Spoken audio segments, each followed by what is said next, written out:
Historia del tiempo. Del Big Bang a los agujeros negros. Stephen Hawking. Capítulo 6. Agujeros negros. El término agujero negro tiene un origen muy reciente. Fue acuñado en 1969 por el científico norteamericano John Wheeler como la descripción gráfica de una idea que se remonta hacia atrás un mínimo de 200 años, a una época en que había dos teorías sobre la luz. Una preferida por Newton, que suponía que la luz estaba compuesta por partículas, y la otra que asumía que estaba formada por ondas. Hoy en día, sabemos que ambas teorías son correctas. Debido a la dualidad onda-corpúsculo de la mecánica cuántica, la luz puede ser considerada como una onda y como una partícula. En la teoría de que la luz estaba formada por ondas, no quedaba claro cómo respondería ésta ante la gravedad. Pero si la luz estaba compuesta por partículas, se podría esperar que éstas fueran afectadas por la gravedad del mismo modo que lo son las balas, los cohetes y los planetas. Al principio, se pensaba que las partículas de luz viajaban con infinita rapidez, de forma que la gravedad no hubiera sido capaz de frenarlas. Pero el descubrimiento de Rømer de que la luz viaja a una velocidad finita significó que la gravedad pudiera tener un efecto importante sobre la luz. Bajo esta suposición, un catedrático de Cambridge, John Michell, escribió en 1783 un artículo en las Philosophical Transactions of the Royal Society of London, en el que señalaba que una estrella que fuera suficientemente masiva y compacta tendría un campo gravitatorio tan intenso que la luz no podría escapar. La luz emitida desde la superficie de la estrella sería arrastrada de vuelta hacia el centro por la atracción gravitatoria de la estrella antes de que pudiera llegar muy lejos. Michell sugirió que podría haber un gran número de estrellas de este tipo. A pesar de que no seríamos capaces de verlas porque su luz no nos alcanzaría, sí notaríamos su atracción gravitatoria. Estos objetos son los que hoy en día llamamos agujeros negros, ya que esto es precisamente lo que son. Huecos negros en el espacio. Una sugerencia similar fue realizada unos pocos años después por el científico francés Marqués de Laplace, parece ser que independientemente de Michell. Resulta bastante interesante que Laplace solo incluyera esta idea en la primera y la segunda ediciones de su libro El sistema del mundo, y no la incluyera en las ediciones posteriores. Quizás decidió que se trataba de una idea disparatada. Hay que tener en cuenta también que la teoría corpuscular de la luz cayó en desuso durante el siglo XIX. Parecía que todo se podía explicar con la teoría ondulatoria, y, de acuerdo con ella, no estaba claro si la luz sería afectada por la gravedad. De hecho, no es realmente consistente tratar la luz como las balas en la teoría de la gravedad de Newton, porque la velocidad de la luz es fija. Una bala disparada hacia arriba desde la Tierra se irá frenando debido a la gravedad y finalmente se parará y caerá. Un fotón, sin embargo, debe continuar hacia arriba con velocidad constante. ¿Cómo puede entonces afectar la gravedad newtoniana a la luz? No apareció una teoría consistente de cómo la gravedad afecta a la luz hasta que Einstein propuso la relatividad general en 1915. E incluso entonces, tuvo que transcurrir mucho tiempo antes de que se comprendieran las implicaciones de la teoría con respecto a las estrellas masivas. Para entender cómo se podría formar un agujero negro, tenemos que tener ciertos conocimientos acerca del ciclo vital de una estrella. Una estrella se forma cuando una gran cantidad de gas, principalmente hidrógeno, comienza a colapsar sobre sí mismo debido a su atracción gravitatoria. Conforme se contrae, sus átomos empiezan a colisionar entre sí, cada vez con mayor frecuencia y a mayores velocidades. El gas se calienta. Con el tiempo, el gas estará tan caliente que cuando los átomos de hidrógeno choquen, ya no saldrán rebotados, sino que se fundirán formando helio. El calor desprendido por la reacción, que es como una explosión controlada de una bomba de hidrógeno, hace que la estrella brille. Este calor adicional también aumenta la presión del gas hasta que ésta es suficiente para equilibrar la atracción gravitatoria, y el gas deja de contraerse. Se parece en cierta medida a un globo. Existe un equilibrio entre la presión del aire de adentro, que trata de hacer que el globo se hinche, y la tensión de la goma, que trata de disminuir el tamaño del globo. Las estrellas permanecerán estables en esta forma por un largo periodo, con el calor de las reacciones nucleares equilibrando la atracción gravitatoria. Finalmente, sin embargo, la estrella consumirá todo su hidrógeno y los otros combustibles nucleares. Paradójicamente, cuanto más combustible posee una estrella al principio, más pronto se le acaba. Esto se debe a que cuanto más masiva es la estrella, más caliente tiene que estar para contrarrestar la atracción gravitatoria, y cuanto más caliente está, más rápidamente utiliza su combustible. Nuestro Sol tiene probablemente suficiente combustible para otros 5.000 millones de años aproximadamente, pero estrellas más masivas pueden gastar todo su combustible en tan solo 100 millones de años, mucho menos que la edad del universo. Cuando una estrella se queda sin combustible, empieza a enfriarse y, por lo tanto, a contraerse. Lo que puede sucederle a partir de ese momento solo se empezó a entender al final de los años 20. En 1928, un estudiante graduado indio, Subrahmanyan Chandrasekhar, se embarcó hacia Inglaterra para estudiar en Cambridge con el astrónomo británico Sir Arthur Eddington, un experto en relatividad general. Según algunas fuentes, un periodista le dijo a Eddington, al principio de los años 20, que había oído que había solo 3 personas en el mundo que entendieran la relatividad general. Eddington hizo una pausa y luego replicó: «Estoy tratando de pensar quién es la tercera persona». Durante su viaje desde la India, Chandrasekhar calculó lo grande que podría llegar a ser una estrella que fuera capaz de soportar su propia gravedad, una vez que hubiera gastado todo su combustible.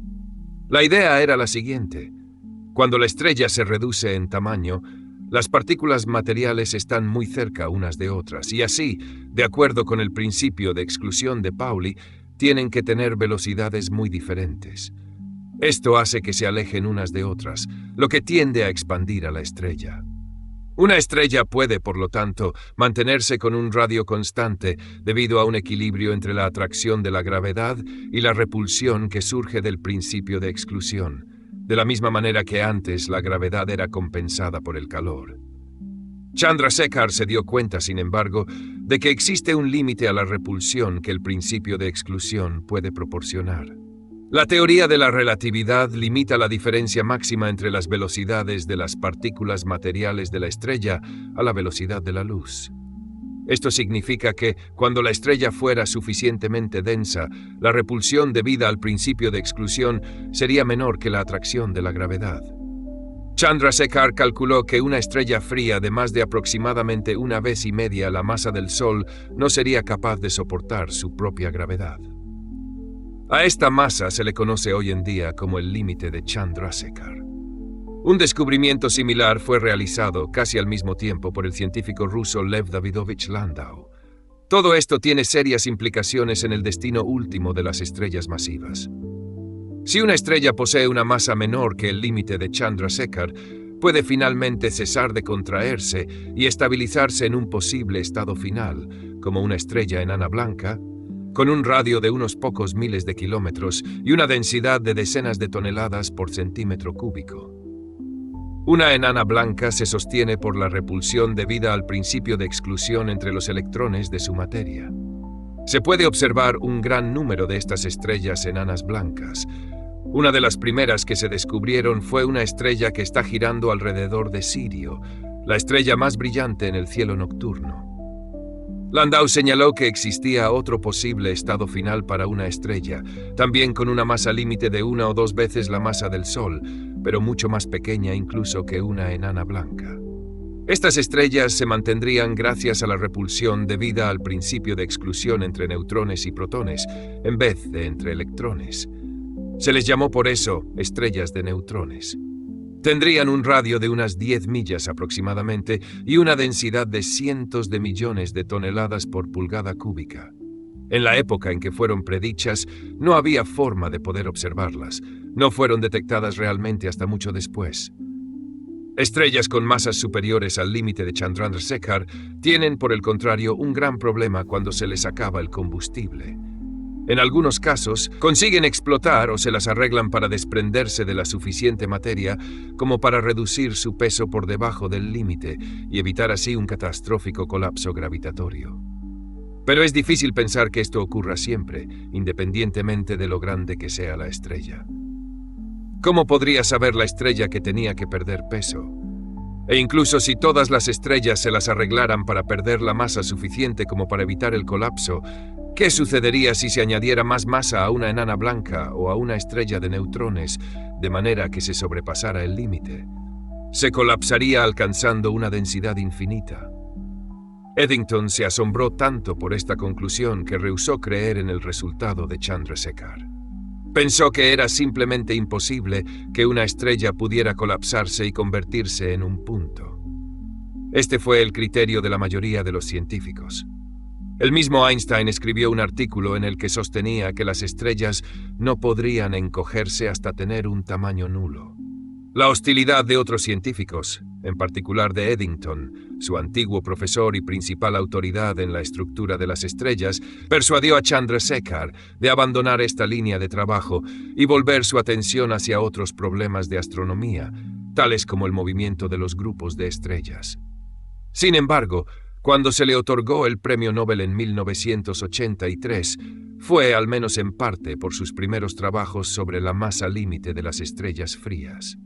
Chandrasekhar había demostrado que el principio de exclusión no podría detener el colapso de una estrella más masiva que el límite de Chandrasekhar. Pero el problema de entender qué es lo que le sucedería a tal estrella de acuerdo con la relatividad general fue resuelto por primera vez por un joven norteamericano, Robert Oppenheimer, en 1939.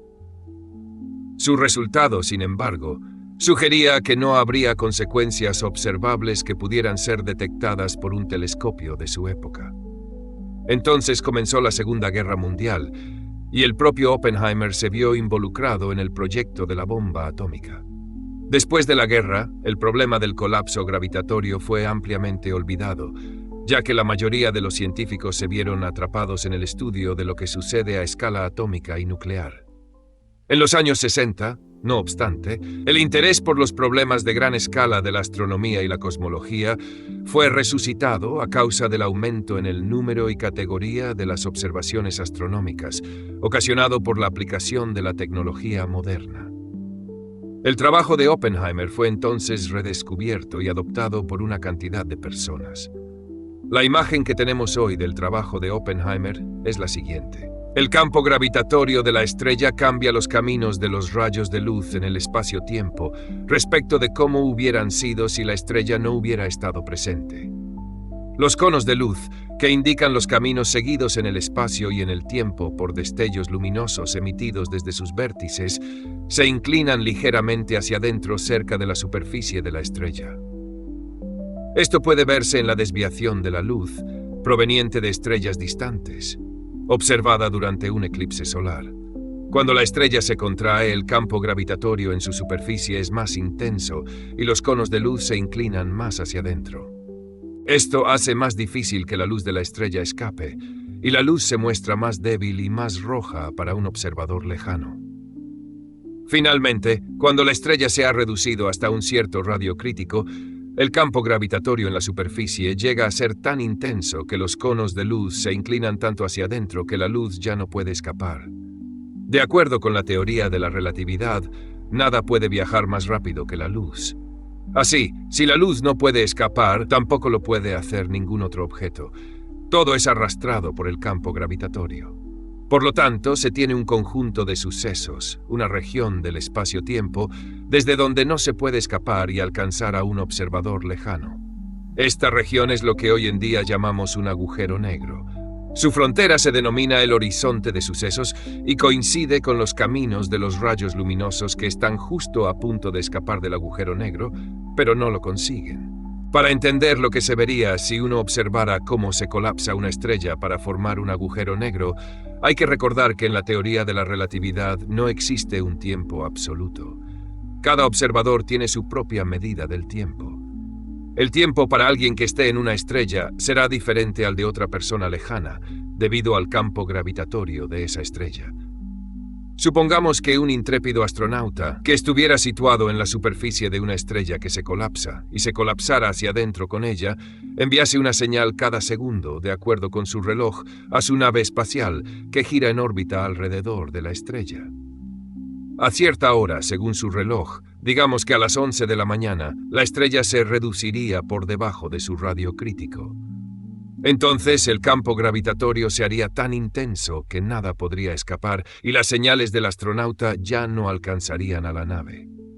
Conforme se acercaran las 11 de la mañana, sus compañeros que observaran desde la nave encontrarían los intervalos entre señales sucesivas cada vez más largos, aunque dicho efecto sería muy pequeño antes de las 10:59 y 59 segundos.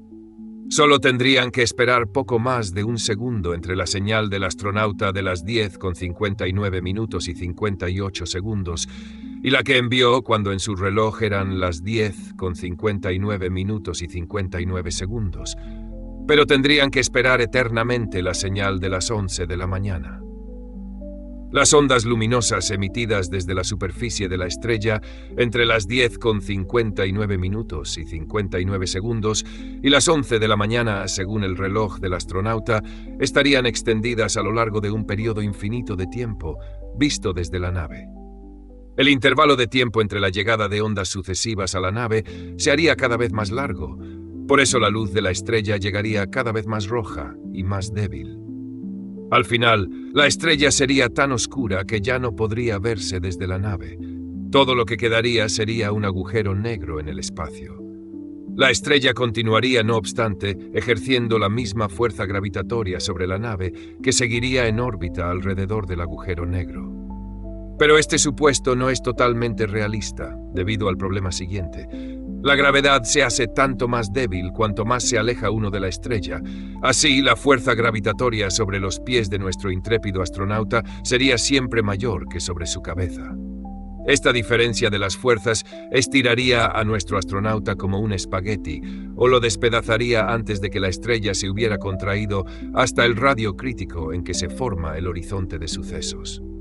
No obstante, se cree que existen objetos mayores en el universo que también pueden sufrir un colapso gravitatorio y producir agujeros negros. Un astronauta situado encima de uno de estos objetos no sería despedazado antes de que se formara el agujero negro.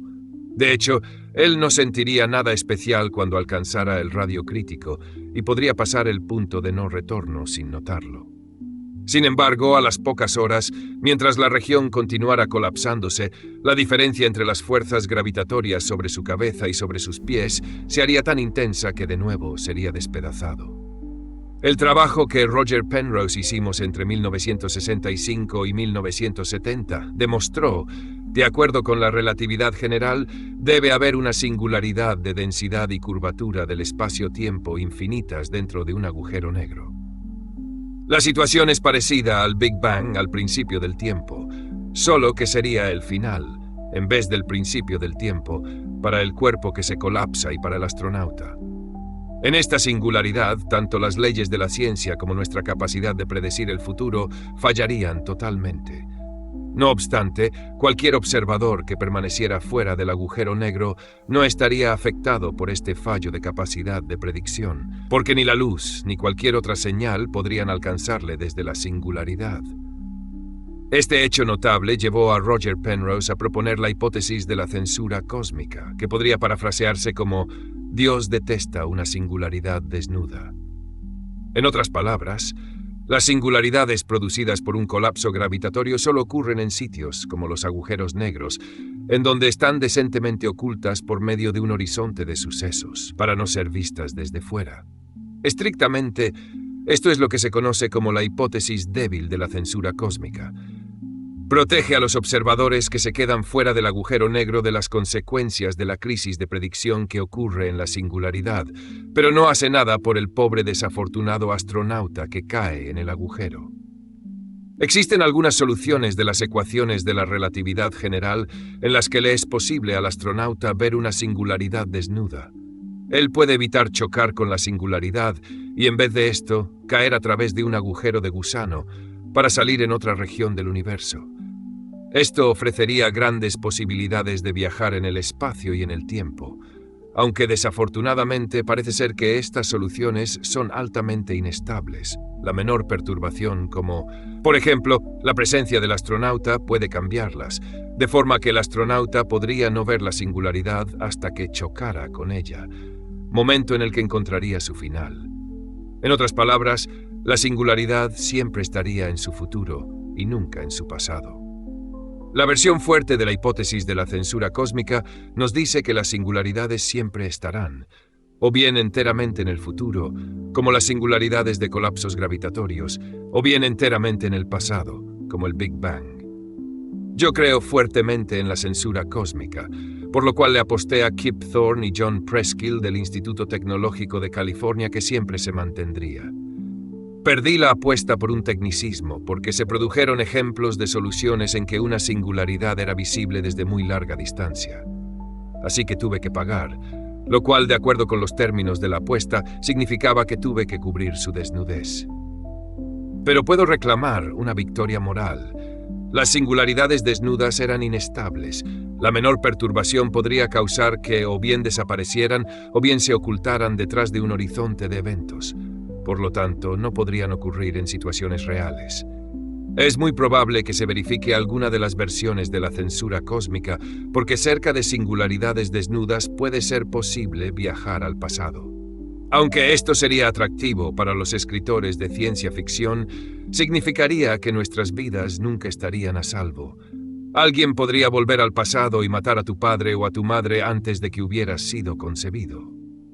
El horizonte de sucesos, la frontera de la región del espacio-tiempo desde la que no es posible escapar, actúa como una membrana unidireccional alrededor del agujero negro. Los objetos, tales como astronautas imprudentes, pueden caer en el agujero negro a través del horizonte de sucesos, pero nada puede escapar del agujero negro a través del horizonte de sucesos. Recordemos que el horizonte de sucesos es el camino en el espacio-tiempo de la luz que está tratando de escapar del agujero negro, y nada puede viajar más rápido que la luz. Uno podría decir del horizonte de sucesos lo que el poeta Dante dijo a la entrada del infierno: «Perded toda esperanza al traspasarme». Cualquier cosa o persona que cae a través del horizonte de sucesos pronto alcanzará la región de densidad infinita y el final del tiempo. La relatividad general predice que los objetos pesados en movimiento producirán la emisión de ondas gravitatorias, rizos en la curvatura del espacio que viajan a la velocidad de la luz. Dichas ondas son similares a las ondas luminosas, que son rizos del campo electromagnético, pero mucho más difíciles de detectar. Pueden ser observadas por el muy ligero cambio en la separación que producen entre objetos vecinos que se mueven libremente. Una cantidad de detectores se están construyendo en los Estados Unidos, Europa y Japón, que podrán medir desplazamientos de una parte en 1.000 millones de millones de millones, 1 y 21 ceros a la derecha, o menos que el núcleo de un átomo sobre una distancia de 10 millas. Al igual que la luz, se llevan consigo energía de los objetos que las emiten. Uno esperaría, por lo tanto, que un sistema de objetos masivos se estabilizara finalmente en un estado estacionario, ya que la energía de cualquier movimiento se perdería en la emisión de ondas gravitatorias. Es parecido a dejar caer un corcho en el agua. Al principio se mueve bruscamente hacia arriba y hacia abajo, pero cuando las olas se llevan su energía, se queda finalmente en un estado estacionario. Por ejemplo, el movimiento de la Tierra en su órbita alrededor del Sol produce ondas gravitatorias. El efecto de la pérdida de energía será cambiar la órbita de la Tierra, de forma que gradualmente se irá acercando cada vez más al Sol. Con el tiempo colisionará con él y se quedará en un estado estacionario. El ritmo de pérdida de energía en el caso de la Tierra y el Sol es muy lento, aproximadamente el suficiente para hacer funcionar un pequeño calentador eléctrico. Esto significa que la Tierra tardará unos 1.000 billones de años en chocar con el Sol, por lo que no existe un motivo inmediato de preocupación. El cambio en la órbita de la Tierra es demasiado pequeño para ser observado, pero el mismo efecto ha sido detectado durante los últimos años en el sistema llamado Pulsar, 1913+16. Pulsar se refiere a pulsar, y un tipo especial de estrella de neutrones que emite pulsos regulares de ondas de radio. Este sistema contiene dos estrellas de neutrones girando una alrededor de la otra. La energía que están perdiendo, debido a la emisión de ondas gravitatorias, les hace girar entre sí en espiral. Esta confirmación de la relatividad general les valió a H. Taylor y R. A. Hulse el premio Nobel en 1993. Les tomaría alrededor de 300 millones de años colisionar. Justo antes de hacerlo, estarían orbitando tan rápido que emitirían suficientes ondas gravitacionales para que detectores como el Observatorio de Interferometría Láser de Ondas Gravitatorias, LIGO, las capten. Durante el colapso gravitatorio de una estrella para formar un agujero negro, los movimientos serían mucho más rápidos, por lo que el ritmo de emisión de energía sería mucho mayor. Así pues, no se tardaría demasiado en llegar a un estado estacionario. ¿Qué parecería este estado final? Se podría suponer que dependería de todas las complejas características de la estrella de la que se ha formado. No solo de una masa y velocidad de giro, sino también de las diferentes densidades de las distintas partes en ella y de los complicados movimientos de los gases en su interior. Y si los agujeros negros fueran tan complicados como los objetos que se colapsan para formarlos, podría ser muy difícil realizar cualquier predicción sobre agujeros negros en general. En 1967, sin embargo, el estudio de los agujeros negros fue revolucionado por Werner Israel, un científico canadiense que nació en Berlín, creció en Sudáfrica y obtuvo el título de doctor en Irlanda. Israel demostró que, de acuerdo con la relatividad general, los agujeros negros sin rotación debían ser muy simples. Eran perfectamente esféricos, su tamaño solo dependía de su masa, y dos agujeros negros cualesquiera con la misma masa serían idénticos. De hecho, podrían ser descritos por una solución particular de las ecuaciones de Einstein, solución conocida desde 1917, hallada gracias a Karl Schwarzschild al poco tiempo del descubrimiento de la relatividad general. Al principio, mucha gente, incluido el propio Israel, argumentó que puesto que un agujero negro tenía que ser perfectamente esférico, solo podría formarse del colapso de un objeto perfectamente esférico. Cualquier estrella real que nunca sería perfectamente esférica solo podría, por lo tanto, colapsarse formando una singularidad desnuda. Hubo, sin embargo, una interpretación diferente del resultado de Israel, defendida en particular por Roger Penrose y John Wheeler. Ellos argumentaron que los rápidos movimientos involucrados en el colapso de una estrella implicarían que las ondas gravitatorias que desprendiera la harían siempre más esférica, y para cuando se hubiera sentado en un estado estacionario sería perfectamente esférica. De acuerdo con este punto de vista, cualquier estrella sin rotación, independientemente de lo complicado de su forma y de su estructura interna, acabaría después de un colapso gravitatorio siendo un agujero negro perfectamente esférico, cuyo tamaño dependería únicamente de su masa. Cálculos posteriores apoyaron este punto de vista, que pronto fue adoptado de manera general.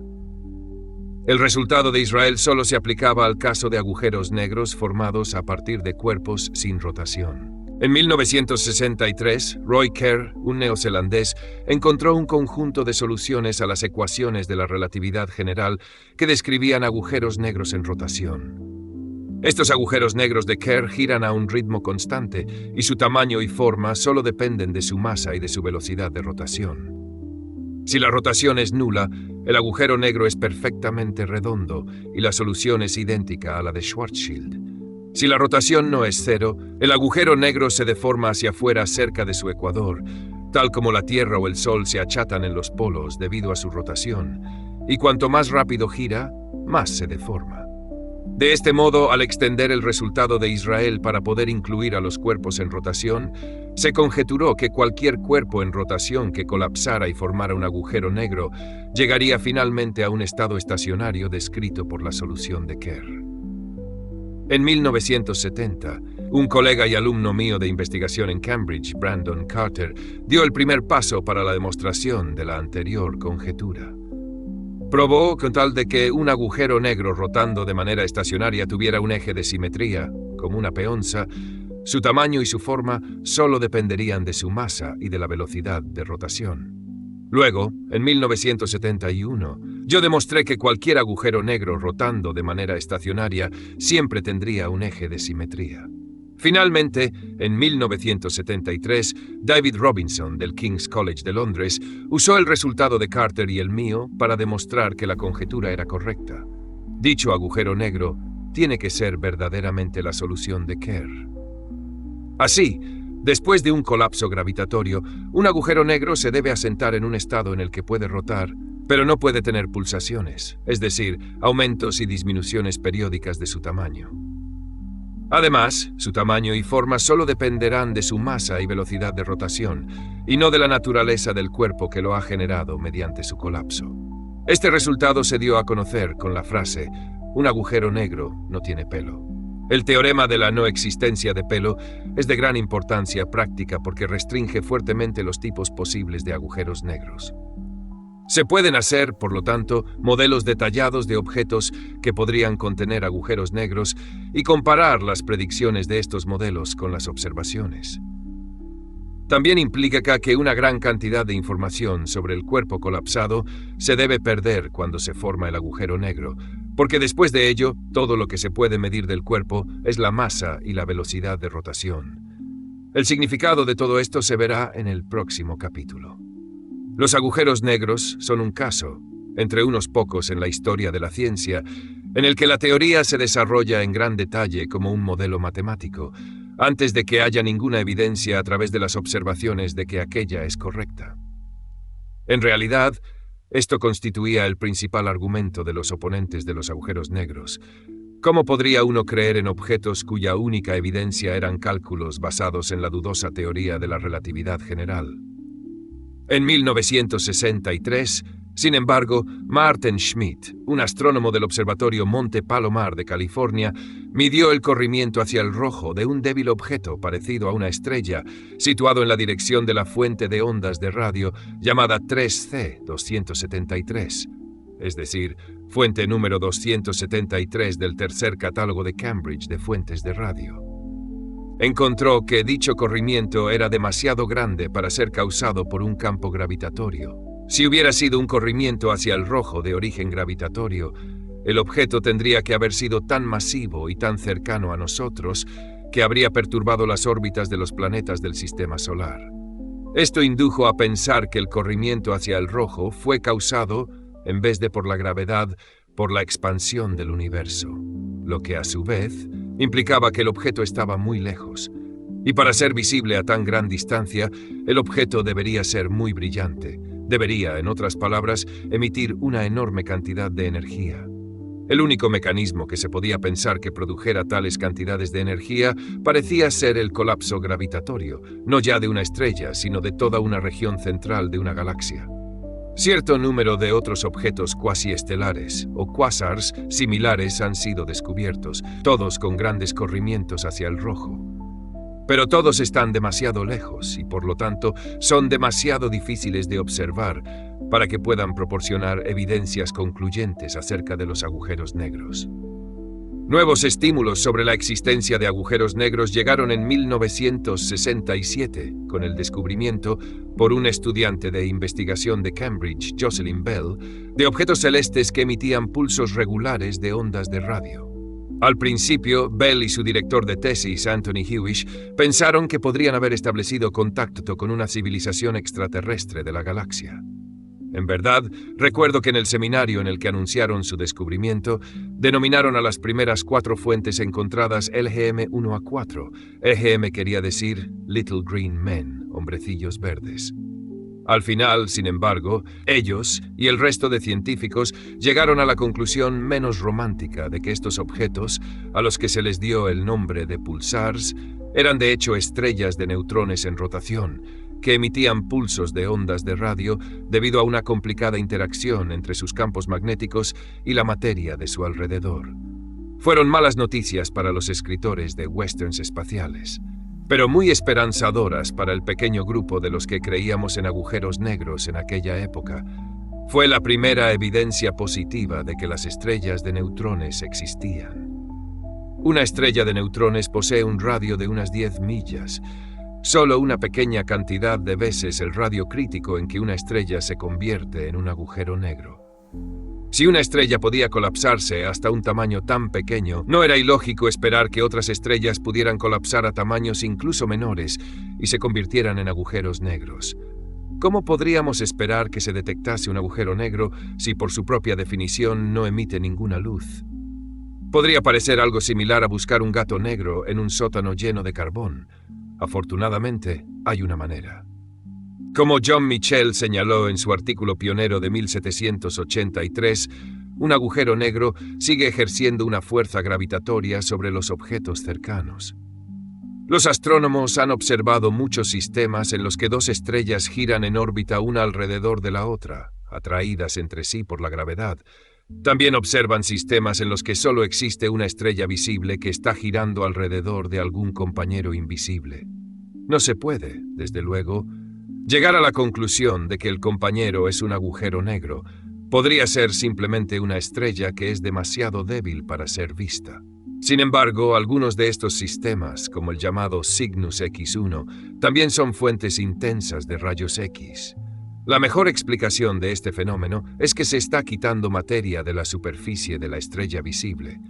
Cuando esta materia cae hacia el compañero invisible, desarrolla un movimiento espiral, parecido al movimiento del agua cuando se vacía una bañera, y adquiere una temperatura muy alta, emitiendo rayos X.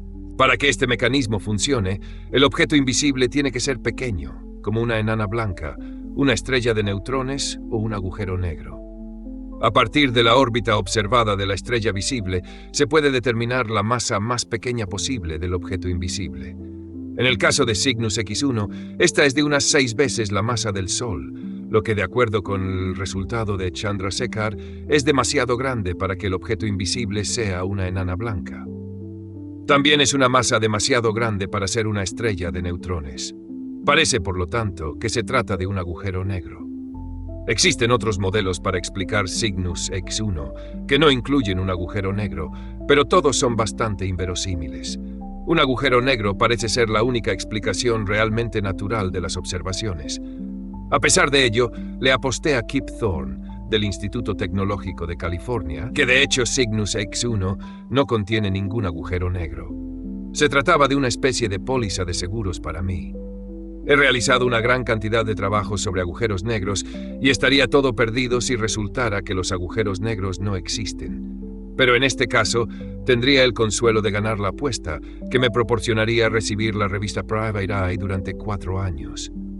De hecho, aunque la situación con Cygnus X1 no ha cambiado mucho desde que hicimos la apuesta en 1975, hay ahora tantas otras evidencias observacionales en favor de los agujeros negros que he concedido la apuesta. Pagué lo especificado, que era una suscripción a la revista Penthouse, durante 1 año, ultrajando a la liberada esposa de Kip. En la actualidad, tenemos también evidencias de otros agujeros negros en sistemas como el de Cygnus X1 en nuestra galaxia y en 2 galaxias vecinas llamadas las Nubes de Magallanes. El número de agujeros negros es, no obstante, casi con toda certeza, muchísimo mayor. En la larga historia del universo, muchas estrellas deben haber consumido todo su combustible nuclear, por lo que habrán tenido que colapsarse. El número de agujeros negros podría ser incluso mayor que el número de estrellas visibles, que contabiliza un total de unos 100.000 millones solo en nuestra galaxia. La atracción gravitatoria extra de un número tan grande de agujeros negros podría explicar por qué nuestra galaxia gira a la velocidad con que lo hace. La masa de las estrellas visibles es insuficiente para explicarlo. También tenemos alguna evidencia de que existe un agujero negro mucho mayor, con una masa de aproximadamente 100.000 veces la del Sol, en el centro de nuestra galaxia. Las estrellas de la galaxia que se acerquen demasiado a este agujero negro serán hechas añicos por la diferencia entre las fuerzas gravitatorias en los extremos más lejano y cercano.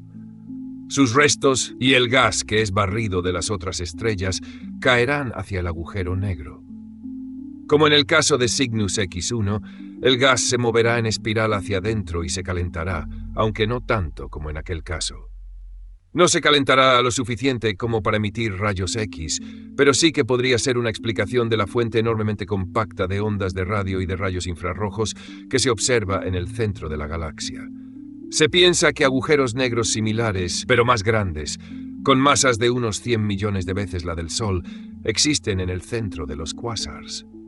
La materia que cae en dichos agujeros negros supermasivos proporcionaría la única fuente de potencia lo suficientemente grande como para explicar las enormes cantidades de energía que estos objetos emiten.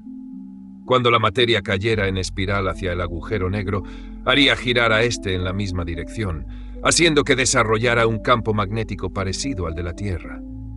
Partículas de altísimas energías se generarían cerca del agujero negro a causa de la materia que caería. El campo magnético sería tan intenso que podría enfocar a esas partículas en chorros inyectados hacia afuera a lo largo del eje de rotación del agujero negro en las direcciones de sus polos norte y sur. Tales chorros son verdaderamente observados en cierto número de galaxias y quasars. También se puede considerar la posibilidad de que pueda haber agujeros negros con masas mucho menores que la del Sol. Estos agujeros negros no podrían formarse por un colapso gravitatorio, ya que sus masas están por debajo del límite de Chandrasekhar. Estrellas de tan poca masa pueden sostenerse a sí mismas contra la fuerza de la gravedad, incluso cuando hayan consumido todo su combustible nuclear. Agujeros negros de poca masa solo se podrían formar si la materia fuera comprimida a enorme densidad por grandes presiones externas. Tales condiciones podrían ocurrir en una bomba de hidrógeno grandísima. El físico John Wheeler calculó una vez que si se tomara toda el agua pesada de todos los océanos del mundo, se podría construir una bomba de hidrógeno que comprimiría tanto la materia en el centro que se formaría un agujero negro. Desde luego, no quedaría nadie para poderlo observar. Una posibilidad más práctica es que tales agujeros de poca masa podrían haberse formado en las altas temperaturas y presiones del universo en una fase muy inicial. Los agujeros negros se habrían formado únicamente si el universo inicialmente no hubiera sido liso y uniforme, porque solo una pequeña región que fuera más densa que la media podría ser comprimida de esta manera para formar un agujero negro. Pero se sabe que deben haber existido algunas irregularidades, porque de lo contrario, hoy en día, la materia en el universo aún estaría distribuida de forma perfectamente uniforme, en vez de estar agrupada formando estrellas y galaxias.